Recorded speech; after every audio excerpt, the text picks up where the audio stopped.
So the motivation for our center, which I should say our center is focused on the US, but we do support international studies as well.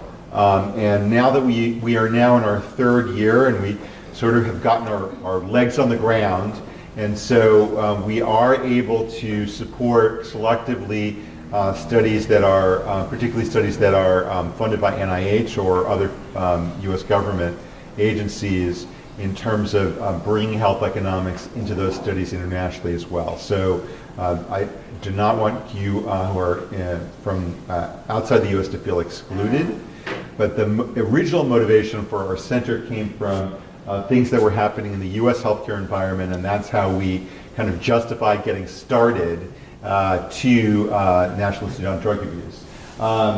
In the US, the healthcare, we went through an expansion of health insurance. We're not sure what's going to happen with that going forward, but certainly there was an expansion under Obamacare that enabled people with substance use disorder to have greater access to health insurance, both through Medicaid expansions as well as through expansions in the private sector. We are also going through an evolution in healthcare in the US so that there's more integration of healthcare systems. It's less isolated than it used to be. It's not as integrated as in other countries, but it is becoming more integrated. And so what that means is that you're seeing some of the silos between substance use treatment and medical treatment and mental health treatment beginning to go away. And we see as healthcare systems look at their entire budgets, they see the connections between the costs of mental health and substance use and the costs of medical care, how they're related to one another, how much treating substance use can also have an impact on the cost of medical care, because people who use substances have higher medical costs. And then there's new payment systems that are helping those integrated healthcare systems see those connections as we move away from the silos. There's also some new opportunities and challenges because we have this broader insurance coverage for substance use disorder treatment, and I'll talk about that a little bit more in a minute. On the other hand, hepatitis C, which is an important healthcare cost for people who inject drugs, we have this wonderful new treatment, but it also has been very expensive. And so there's a heightened awareness of the cost of treating hepatitis C, and therefore, and the fact that that cost is borne by people who either use injection drugs or have used injection drugs in the past. And because of the expansion of health insurance, the cost, the way that HIV care is paid for, again, HIV is a disease that affects people who have used injection drugs or are using injection drugs. The way HIV is paid for is evolving. It used to be separately paid for, separately paid for through the Ryan White Care Act, which is a federal act, but now more of the coverage is going through Medicaid, and that occurs on a state-by-state basis. So the way that the federal payments for HIV care are administered has changed. So we felt that doing health economic research on substance use in this environment requires thinking about benefits to society and the impact on the healthcare system, which is a bit new. In the past, healthcare economists in the substance use field really focused on things like what are the costs of the criminal justice system of treating substance use? How do we save money by keeping people out of jail or keeping people from committing crimes? We still need to think about those societal impacts, but now we also need to think about the impacts on the healthcare system, because there may be potential savings to the healthcare system, and there are going to be potential costs to the healthcare system. And so thinking about it from a healthcare lens is really important. And many health economists had not thought about that before. But we, funded by the NIH, are in a good position to start thinking about that. Just a little bit more, this is more, again, US focused, but these are some of the mechanisms in the US where we think about integrated healthcare delivery. Accountable care organizations have emerged as that's a group of doctors and hospitals that are together providing care, and they're being encouraged by Medicare through the Centers for Medicaid and Medicare Services.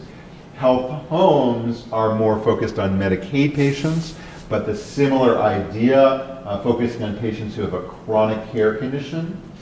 And then a patient-centered medical home is a broader concept that has been used by a variety of payers to think about overall patient needs for a population. So people talk about patient-centered medical homes in a variety of payments, whereas health homes are pretty much specifically talking about Medicaid. ACOs started out at least specifically talking about Medicare, but those are all different ways of doing that. Next slide. So the payment systems used to be very siloed. So there was a payment system for physicians, for outpatient, for inpatient, for long-term care, rehab, nursing homes, home health. The first step has been to try to come up with moving from a fee-for-service system to at least having some performance payments based on quality measures and not just based on providing a service. That was the first step. The next step, next slide or next step, is to align those measures together so that you're paying for the same types of measures across the different payment systems. And then the new thing is where you actually are holding the system responsible for the entire episode of care or the entire services across potentially all of these different types of things. So an accountable care organization could include everything: physician, outpatient, inpatient, long-term care, home health, etc.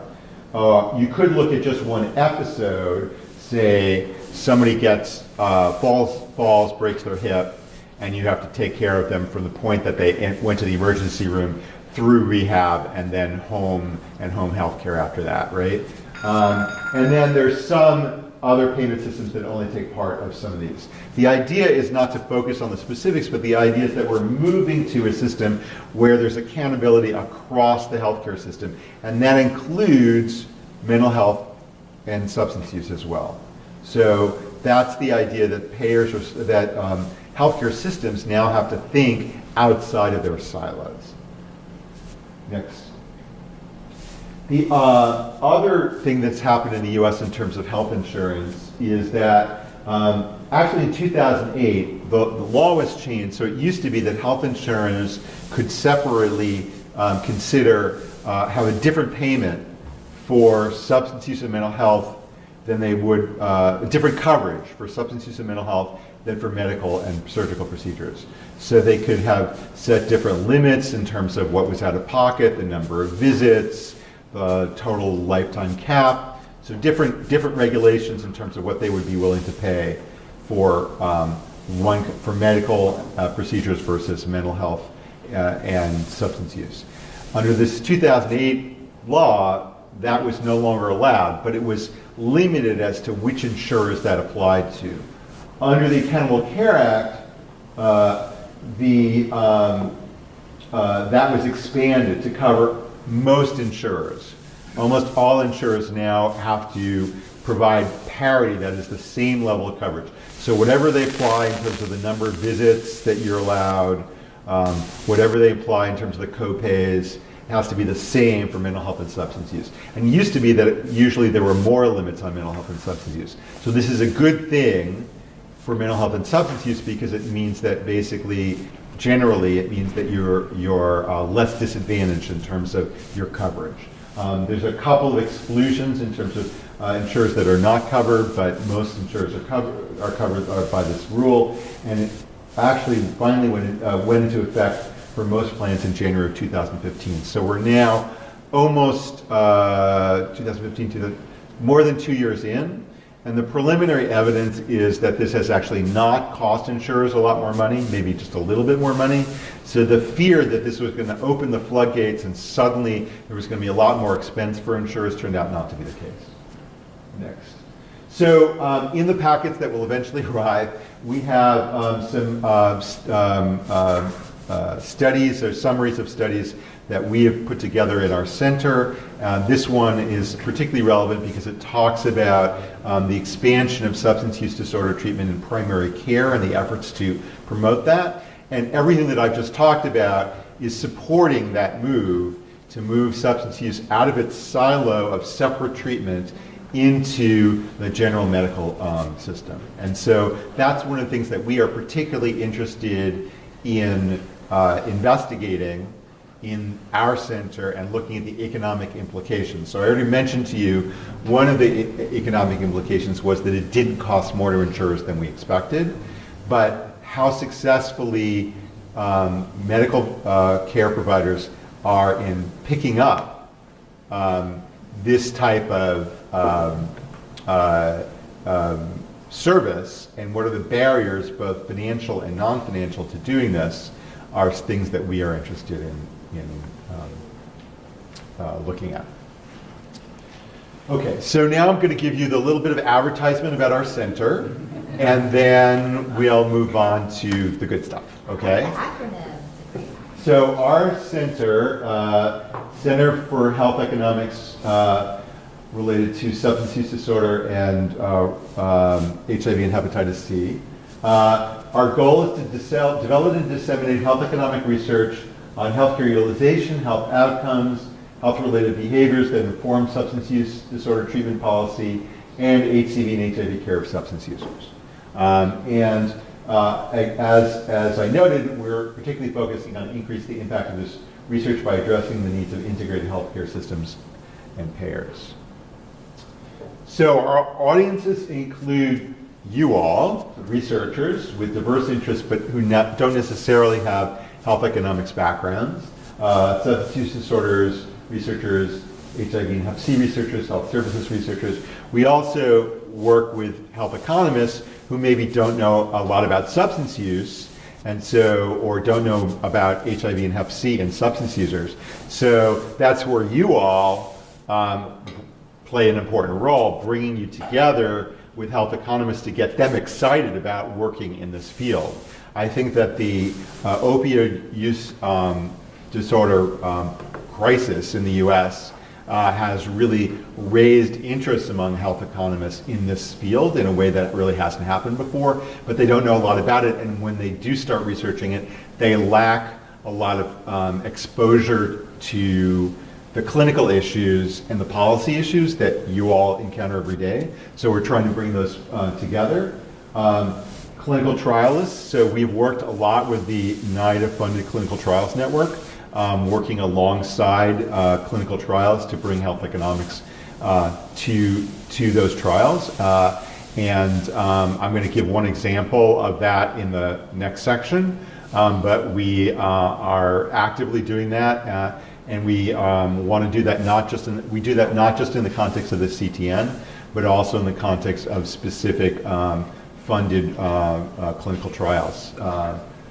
And then we also work with health systems. I know Taiwan has a great data source of health system data, much better than the US in terms of integrated health data. And that data is very rich in terms of the opportunity to do health economics research on substance use using observational data and more sophisticated statistical methods.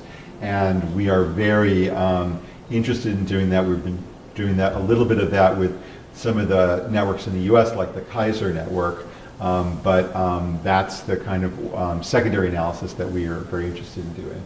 And then we also work with treatment providers and payers, policymakers and patient advocates to disseminate research, and we have a dissemination policy core that focuses on that. So our participating institutions are Weill Cornell Medicine, the medical school of Cornell University, which is located in New York City. That's where Sean and I are. We also have the Boston Medical Center, which is where our modeling and data core is focused. We have the Penn Leonard Davis Institute of Health Economics, which is where our dissemination policy core is, and then we collaborate with investigators at the University of Miami Miller School of Medicine in our methodology core. So we have a consultation service. Again, this is on our website, but also will be in the packets.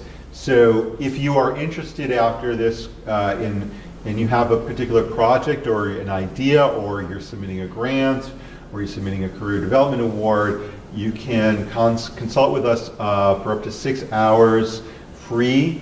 Sean is the director of our consultation service. You can apply online, and we can help you think about these issues. These are some of the areas that we have expertise in. Next slide. This is a little bit more about what would happen with the consultation service. We determine whether it's an appropriate consultation. We identify someone who can be the consultant either within our center, or we have external consultants we can call on. And then you do the consultation, and then there's an evaluation afterwards. These consultations are usually done by phone or by video conference.